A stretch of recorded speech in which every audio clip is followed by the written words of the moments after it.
Ben, une journée type de brassage, on commence à 8h30, on concasse du malt.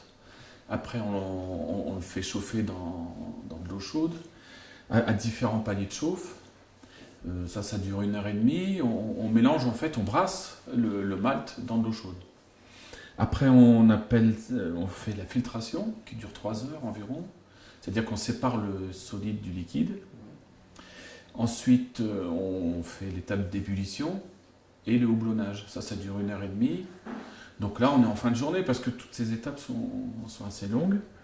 Ensuite, ça transfère dans le fermenteur et on ajoute les levures. Puis là, ça fermente plusieurs jours.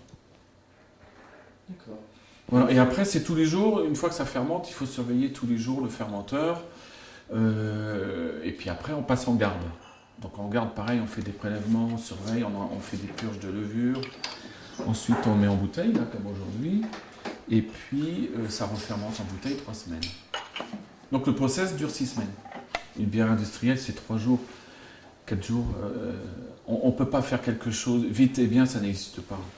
Moi, je prends des matières premières de haute qualité.